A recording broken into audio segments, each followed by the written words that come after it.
TYRESE Maxey just recently had a massive game against the Toronto Raptors, so let's break down what makes TYRESE Maxey so successful at being able to score at the NBA level. Let's get down, let's check him out really quickly. If you want to be able to shoot the basketball better, make sure to go check out the hardest basketball shooting workout down in the description below. Okay, so first off, he does a dribble handoff with his teammate, and then he relocates not that far away to the corner. Now, you may be saying that's not exactly a great spot because it's really hard to score from there with a defender on you.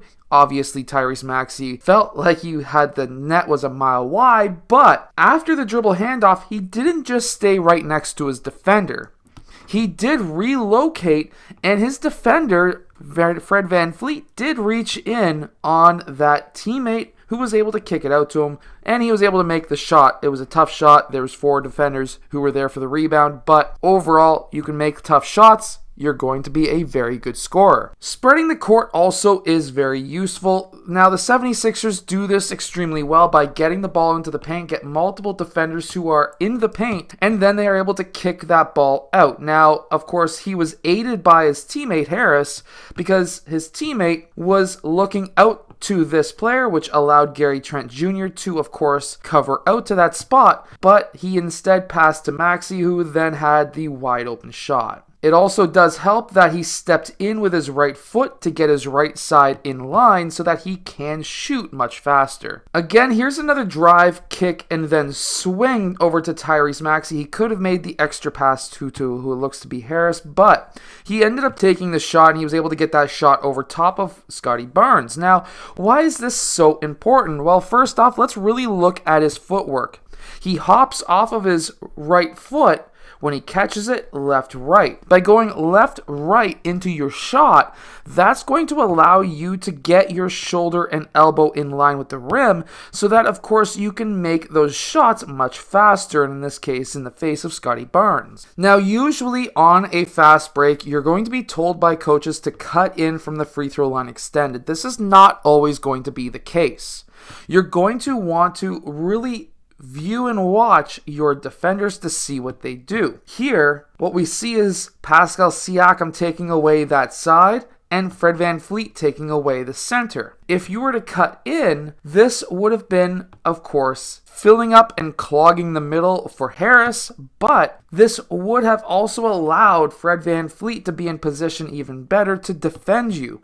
And he was able to then hit that 3 in transition. It also helps with good footwork. Here he hops off of his right again, going left-right into his shot.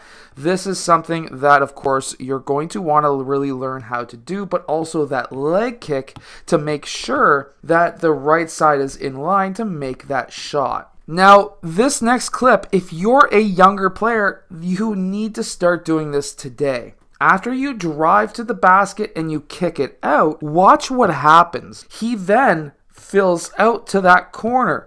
Hey, you 11 guys who I coach, who remembers this drive, kick, and after you kick, you get out to the opposite side? Who remembers that? Comment down below if you're watching, and I hope you are. But after he drives and he kicks, he relocates himself to the opposite side.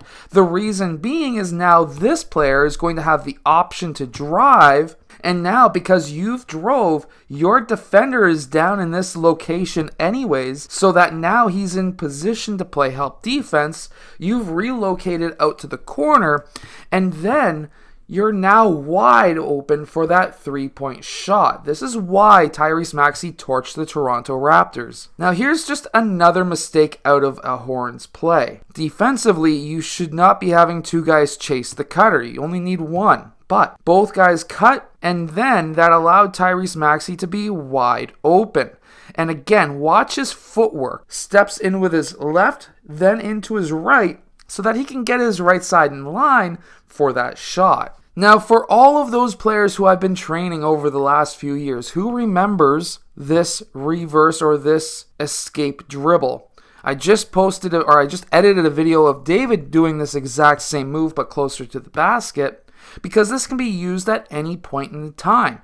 Now, he does a quick reverse dribble which then gets that player onto his heels. He then attacks back the opposite direction as to where he was originally attacking, and he's able to finish high off glass. This quick reverse dribble, escape dribble away, gets that player reaching, gets his shoulders well past the knees and the toes to a point where now you can attack and you've got an open lane to get to the basket. Here he's attacking the left side and gets his right shoulder in front of the left shoulder of Fred VanVleet.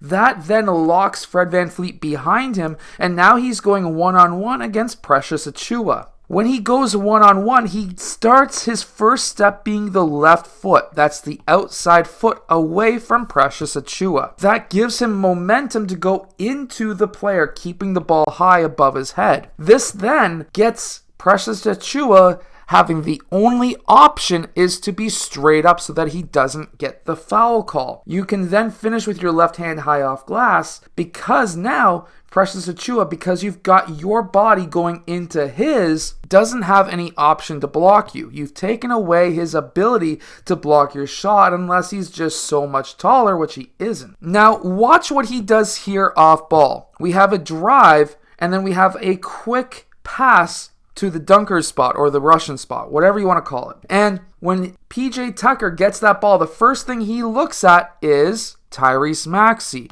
because TYRESE MAXEY's man came down to play help defense. They're packing the paint. They don't want any layups. So this allows TYRESE MAXEY to relocate from the deep corner to closer to the wing, because now when that kickout pass goes, his man is going to be automatically thinking that he's still in the corner, which then makes that player need to readjust and go and, of course, try to contest the shot from the wing instead of the corner. That gives you that extra millisecond to get that shot off. Overall, TYRESE MAXEY is a fantastic basketball player, and we can all learn from him. I hope that this video has helped you. Hit that like button, subscribe. Make sure to go check out my hardest basketball shooting workout down in the description below, and I'll see you guys again next time.